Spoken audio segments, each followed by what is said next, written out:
Hello నమస్తే, welcome to our channel. ఎలా ఉన్నారండి? అందరూ బాగున్నారా? నేనైతే బాగున్నానండి. ముందుగా మీకు, మీ కుటుంబ సభ్యులకు అందరికీ కూడా తొలి ఏకాదశి శుభాకాంక్షలు అండి. మీ కుటుంబం పైన ఆ లక్ష్మీనారాయణ ఆశీస్సులు ఎప్పుడు కూడా ఉండాలని అయితే మనస్ఫూర్తిగా కోరుకుంటున్నాను. ముందుగా మన ఛానల్ని ఎవరైనా చూస్తున్నట్టయితే ప్లీజ్ సబ్స్క్రైబ్ చేసుకుని నన్ను సపోర్ట్ చేయండి ఫ్రెండ్స్. ఈ వీడియో కనుక నచ్చినట్టయితే ఒక చిన్న లైక్ అయితే ఇవ్వండి. వీడియో మొత్తం చూడడానికి అయితే ట్రై చేయండి. ఇంక ఇవాళ ఎర్లీ మార్నింగ్ అయితే ఒక 6కి అలాగా లేచానమాట. లేచేసి వెంటనే ఇల్లంతా కూడా మాప్ అనేది పెట్టేసుకొని క్లీన్ చేసేసుకున్నాను. ఇంకా ఆ తర్వాత నేను కూడా ఫ్రెష్ అయిపోయి నేను కూడా బొట్టు అవన్నీ కూడా పెట్టేసుకొని ఇంకా పూజా మందిర్ దగ్గరికి అయితే వచ్చేసానండి. పూజా మందిర్లో ముందు రోజు పూజ అది చేసింటాం కదా, ఇంకా అలంకరించిన పువ్వులు, దీపారాధన ఒత్తులు ఇవన్నీ కూడా నిర్మాల్యం చేసేస్తున్నాను అనమాట. వీటన్నిటిని కూడా ఒక కవర్లోకి అయితే వేసేసుకొని పక్కన ఉంచుకుంటాను. వాటిని వీక్లీ వన్స్ కానీ ఒక 15 డేస్కి ఒకసారి కానీ నేను వాటర్లో అనేది కలిపేస్తాను అనమాట. అంటే ఇక్కడ మాకు చిత్రావతి రివర్ అనేది ఉందండి, ఇంకా వాటిలోకి అయితే వేసేస్తాను. ఇక్కడైతే దీపారాధన కుందులు వీటినన్నిటినీ కూడా ఇంకేవైతే క్లీన్ చేసుకోవాలో వాటినన్నిటినీ కూడా ఒక్కొక్కటిగా తీసుకెళ్ళి అక్కడైతే కిచెన్లో షింక్ దగ్గర అనేది పెట్టేసుకుంటున్నాను అనమాట. కలశం చెంబులు వాటినన్నిటినీ కూడా అయితే ఇలా పీతాంబరితో క్లీన్ చేసుకుంటున్నాను. మనకి ఇత్తడి సామాన్లు ఏవైనా కూడా ఇలాగ మొత్తం క్లీన్ చేసేసుకొని వాటర్తో వాష్ చేసిన తర్వాత మనము ఒక డ్రై క్లాత్ అనేది తుడుచుకోవాలండి. అలాగ తుడుచుకున్నట్లయితే మరకలు ఏమీ లేకోకుండా వారం 10 రోజులైనా షైనింగ్గా కనిపిస్తాయి. లేకుంటే అలాగే ఉంచేసామంటే ఆ మరకలన్నీ కూడా బ్లాక్గా అయిపోయి చారల్లాగా ఉంటాయన్నమాట. ఇలాగ మొత్తం అన్నీ కూడా క్లీన్ చేసేసుకొని ఆ తర్వాత అయితే పూజా మందిర్లో దేవుళ్ళ ఫొటోస్ అవన్నీ ఉంటాయి కదా, ఇలాగైతే ఒక క్లాత్ అనేది వేసేసుకొని వాటిపైన అయితే ఉంచుకుంటున్నాను. మనము దేవుని ఫొటోస్ కానీ మనం ఇల్లు ఎంత క్లీన్ చేసుకున్నా కూడా దేవుని ఫొటోస్ కానీ దేవునికి సంబంధించినవి ఏవైనా కూడా మనము నేలపైన అనేది ఉంచకూడదు. ఒక క్లాత్ లేదంటే ఒక మ్యాట్ సపరేట్గా దేవునికి అనేది ఉంచుకుంటాం కదా, వాటిపైన అయితే పెట్టుకోవాలి. ఇలాగైతే నేను ఒక బ్లౌజ్ పీస్ అనేది వేసేసుకొని వాటిపైన అయితే ఫొటోస్ అన్నీ కూడా ఉంచేసుకున్నాను అనమాట. ఆ తర్వాత దేవుని పూజా మందిర్ అంతా కూడా ఇలాగైతే ఒక వెట్ క్లాత్తో వాటర్ అంతా కూడా మొత్తం డ్రై చేసేసి వెట్ క్లాత్ ఇలాగంతా తుడిచేసుకుంటున్నాను. లోపల బయట అంతా కూడా ఇలాగ తుడిచేసుకొని ఇక్కడైతే బ్రౌన్ షీట్స్ అనేది వేస్తున్నానండి. మన పిల్లలకి నోట్బుక్స్కి గట్రా వేస్తూ ఉంటాం కదా, వాటిని అయితే నేను దేవుని ఫొటోస్కి అయితే వేస్తున్నాను అనమాట. మనం పూజా మందిర్లో కూడా దేవునికి సంబంధించినవి ఏవి కూడా అలాగే డైరెక్ట్గా ఉంచేయకూడదంటండి. ఏదైనా ఒక క్లాత్ కానీ ఒక పేపర్ కానీ యూజ్ చేయాలంట. నేనైతే ఇంతకుముందు న్యూస్ పేపర్స్ అవి వేసేదాన్ని దేవుని ఫొటోస్కి ఇలా పెట్టే ముందు. అవేంటంటే వేయకూడదు అని చెప్పేసి అయితే ఎవరిలో అన్నారనమాట. అదైతే విని నేను అప్పటి నుంచి న్యూస్ పేపర్స్ వేయడం అయితే మానేశాను. ఇప్పుడైతే బ్రౌన్ షీట్స్ అనేది యూజ్ చేస్తానండి. మంత్లీ వన్స్ అయితే బ్రౌన్ షీట్స్ అనేది మార్చేసి కొత్తవి వేసేస్తానమాట, పాతవి తీసేసి. ఇప్పుడైతే ఫెస్టివల్ రోజు అని చెప్పేసి పాతవి తీసేసి ఇలాగా కొత్తవి కట్ చేసుకొని వేసుకుంటున్నాను అనమాట. ఇవి మనకి తొందరగా అయితే పాడైపోవండి, బాగానే ఉంటాయి. ఒక 15 డేస్ 1 మంత్ వరకు కూడా బాగానే ఉంటాయి. ఆ తర్వాత అయితే ఇలాగా కొంచెం వాటర్లో క్లాత్ని అయితే తీసేసి వెట్ క్లాత్తో ఫస్ట్ అయితే క్లీన్ చేసుకుంటున్నాను. క్లీన్ చేసుకున్న తర్వాత మన ఫొటోస్ వెట్ క్లాత్తో క్లీన్ చేసినా కూడా మరి డ్రై క్లాత్తో తుడుచుకోవాలండి, లేకుంటే ఫొటోస్ అనేది పాడైపోతాయి. మనం వాటర్తో తుడుస్తాం కదా క్లాత్తో, అదేమవుతుందంటే ఆ వాటర్ అంతా కూడా లోపలికి దిగిపోయి ఫోటో అనేది తొందరగా పాడైపోతుంది. ఇక్కడ వెట్ క్లాత్తో తుడిచేసిన తర్వాత డ్రై క్లాత్ ఇలాగ తుడిచేసుకుంటే ఫోటోలు కూడా ఎక్కువ రోజులు బాగుంటాయండి. ఆ తర్వాత అయితే గంధంలోకి నేను గంగాజలం అనేది వేసుకొని ఇలాగైతే బొట్లు అనేది పెట్టుకుంటానమాట. వాటర్ అయితే యూజ్ చేయను.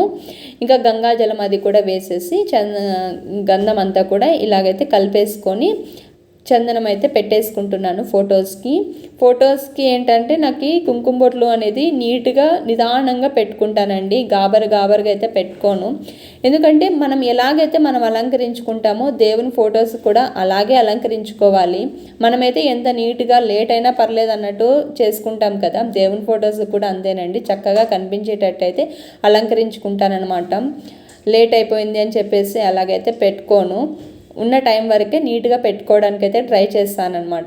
ఇలాగైతే మొత్తం అన్నీ కూడా ఫొటోస్కి విగ్రహాలకి అన్నిటికీ కూడా ఇలాగైతే అలంకరించేసుకున్నాను. ఇంకా ఆ తర్వాత అయితే మనం ఈ ఇల్లంతా క్లీన్ చేసుకున్నా కానీ మెయిన్ గడప అయితే ఉంటుంది కదండి, గడపనని కూడా క్లీన్ చేసుకోవాలి కదా. ఇంకా ఆ గడపకు కూడా ఇక్కడ పసుపు అనేది రాసేస్తున్నాను అనమాట. మనం ఇంట్లో ఎంత క్లీన్ చేసుకొని ఎంత నీట్గా పెట్టుకున్నా గడప అనేది మనము ఇలాగ పసుపు రాయకోకుండా వదిలేస్తే ఆ ఇల్లు నీట్గా కనిపించదండి బయటకి. అదే మనము గడపననే అదే అలంకరించేసి ఉంచామంటే ఇల్లు అనేది చక్కగా నీట్గా కనిపిస్తుంది. అదొక పాజిటివ్ వైబ్ లాగా అనిపిస్తుందండి ఇంట్లో కూడా.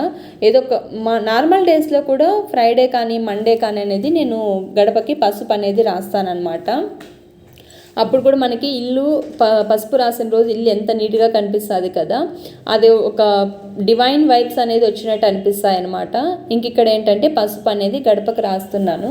మనము పసుపు అనేది పెరుగులో కలిపి రాస్తే కనుక పసుపు అనేది ఎక్కువ రోజులు ఉంటుంది, బాగా షైనింగ్గా కనిపిస్తుంది అనమాట. ఇంక ఇవాళ ఏంటంటే ఇంక ఇంట్లో పెరుగు కూడా లేదని చెప్పేసి నార్మల్గా పసుపు అనేది రాసేస్తున్నాను నేను. ఇంక ఇక్కడ పసుపు రాసేసిన తర్వాత కుంకుమ బొట్లు కూడా పెట్టేసుకుంటున్నాను అనమాట. కుంకుమ బొట్లు ఒకటే పెట్టుకున్నానండి. ఇంకా ముగ్గు అది వేసుకుందామంటే ముగ్గు పిండి కూడా అయిపోయింది. ఇంకా ఇప్పుడైతే ప్రజెంట్ ఇంకా వెళ్ళాలంటే ఇంకా మెయిన్ రోడ్లోకి అయితే వెళ్ళాలి. ఇంకా ఇప్పుడు అయితే టైం లేదని చెప్పేసి ఇంకా జస్ట్ ఇలాగైతే కుంకుమ బొట్లు అనేది పెట్టేసి గడపకు అనేది అలంకరించుకున్నాను. ఇంకా ఆ తర్వాత గడపనంతా కూడా అలంకరించుకున్న తర్వాత మనము గడపకి కుంకుమ బొట్లు అనేది పెట్టి అలంకరించుకుంటే ఎంత పాజిటివ్గా కనిపిస్తుంది మనకేను కదా. ఇంకా అయితే మొత్తం గడప అంతా కూడా అలంకరించేసుకొని ఆ తర్వాత అయితే ఇంకా ఈశాన్య మూలం కూడా అలంకరించుకుంటానండి. మనకి ఇంట్లో ఈశాన్య మూల అనేది ఉంటుంది కదా, ఈశాన్య మూల కూడా నేను అలంకరించుకుంటానమాట. అక్కడ ఏంటంటే నేను ఈశాన్య మూల రాగి చెంబు అనేది పెట్టి ఉంచుకుంటాను. అదే వీక్లీ వన్స్ మొత్తం అంతా కూడా క్లీన్ చేసేసి మళ్ళీ ఫ్రెష్గా అయితే వాటర్ పోసేసి పెడతానమాట, కొన్ని పువ్వులు అనేది వేసి. ఇంకా అందుకోసం అయితే ఇక్కడ కొంచెం పసుపు అనేది వాటర్లో వేసేసి ఇలాగా కొంచెము స్ప్రెడ్ చేసేసి దానిపైన అయితే ఎర్ర ముగ్గు పిండి ఉంటుంది కదా మనకి, ఇంకా వాటితో అయితే నేను ఇక్కడ అష్టదళ ముగ్గు అనేది వేస్తున్నానండి. మనకి బియ్య పిండితో కూడా వేసుకోవచ్చు. ఇంకా ప్రజెంట్ నాతో అది కూడా లేదని చెప్పేసి నేను ఇక్కడ ఎర్ర ముగ్గు పిండితో కూడా దాంతోనే అష్టదళ పద్మ ముగ్గు అనేది వేసేస్తున్నాను. అష్టదళం పద్మ ముగ్గు అనేది వేసేసిన తర్వాత కొంచెం పసుపు కుంకుమ అనేది వేసేసుకుంటాను. మనకి ఇలా ఈశాన్యముల రాగి చెంబు అనేది పెట్టుకోవడం వల్ల ఏంటంటే పాజిటివ్ వైబ్స్ అనేది ఇంట్లో ఉంటాయండి. నెగిటివ్ అనేది లేకుండా పాజిటివ్గా ఉంటుంది అనమాట. మన మైండ్ కానీ మనకి కొన్ని జరిగే ఇన్సిడెంట్స్ కానీ కొన్ని పాజిటివ్గానే ఉంటాయండి. ఇలాగ కొంచెం రాగి చెంబు అనేది పెట్టుకోవడం వల్ల మంచిదేనండి. ఇంకా ఆ తర్వాత అయితే ఇంకా మొత్తం అంతా కూడా అయిపోయిందని వర్క్ అయితే ఫినిష్ అయిపోయిందనమాట. ఇంకా అన్నీ కూడా అలంకరించేసుకున్నాను. ఇక్కడ పువ్వులు అయితే అలంకరించేద్దామని చెప్పేసి ముందు రోజు అయితే పువ్వులు తులసిమాల అవన్నీ అయితే తెప్పించుకున్నాను. పువ్వులు అయితే ఇంటి దగ్గరికే వచ్చాయండి. వాటిని అయితే మాలగా కట్టేసి ఇంకా పువ్వులన్నీ అలంకరించేసుకున్నాను అనమాట. ఇంకా తర్వాత అయితే ఇక్కడ కలశం చెంబును కూడా అలంకరించేసుకుంటున్నానండి. కలశంలోకి మనం పసుపు కుంకుమ అనేది 3 సార్లు అయితే వేసి శ్రీమాత్రే నమః అని చెప్పుకుంటూ వేసుకోవాలి. ఇంకా ఆ తర్వాత కొంచెం జవాది అనేది వేసుకుంటానండి. జవాది అనేది అమ్మవారికి చాలా ఇష్టమైనది, సువాసభరితమైనది కదా. ఇంకా అది కలశంలోకి అయితే కొంచెం కంపల్సరీగా వేసుకుంటాను. ఇంకా ఆ తర్వాత అయితే కొన్ని పువ్వులు, ఒక యాలక్కి 2 లవంగాలు కూడా వేసుకుంటానండి. ఇంకా ఆ తర్వాత కొంచెం గంగాజలం అనేది వేసుకుంటానమాట. మనం నార్మల్ వాటర్ పోసిన గంగాజలం అనేది వేసుకుంటే ఆ నీరు అనేది శుద్ధి అయిపోతుంది అనమాట. ఇంకా కొంచెం గంగాజలం కూడా వేసేసుకొని ఇలాగైతే తమలపాకులు అయితే ఒక 5 అనేది పెట్టుకుంటాను కలశంకి. ఇలాగైతే అలంకరించుకుంటున్నాను కలశంని. కలశం పైన కొబ్బరికాయ అయితే ఉంచుకుంటానండి. ఇంకా కొబ్బరికాయ కూడా గంధము కుంకుమ అనేది పెట్టేసుకొని ఇంక ఇలాగా కలశానికి అయితే పెట్టేసుకుంటున్నాను అనమాట. ఇలాగ పెట్టేసుకొని కలశాన్ని కూడా బాగా చక్కగా అలంకరించుకున్నాను. కొన్ని పువ్వులు, గులాబీ అవి అయితే పెట్టేసి ఇలాగైతే అలంకరించేసుకున్నాను. మనం కలశం పెట్టిన రోజు దేవుని గుడి చాలా పాజిటివ్గా అనిపిస్తుంది కదా. ఇంకా ఈశాన్యం మూల కూడా ఇంక ఇలాగ కలశం చెంబు అయితే పెట్టేసుకున్నానండి. ఇంకా ఆ తర్వాత వెంకటేశ్వర స్వామి ఫోటోకి అయితే ఇలాగ తులసిమాల, మల్లె పువ్వులు, గులాబీలు అన్నీ కూడా ఇలాగైతే పెట్టేసి అలంకరించుకున్నాను అనమాట.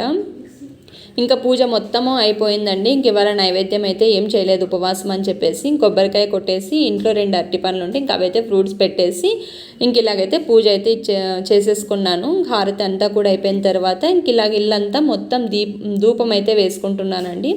నార్మల్గా వీక్లీ వన్స్ అయితే ధూపం అనేది వేసుకుంటాను ఫ్రైడే. ఇంక ఇవాళ ఫెస్టివల్ అని మొత్తం ధూపం అంతా కూడా వేసుకుంటున్నాను. Thank you for watching. Bye అండి. ఈ వీడియో నచ్చినట్టయితే ఒక చిన్న లైక్ అయితే ఇవ్వండి.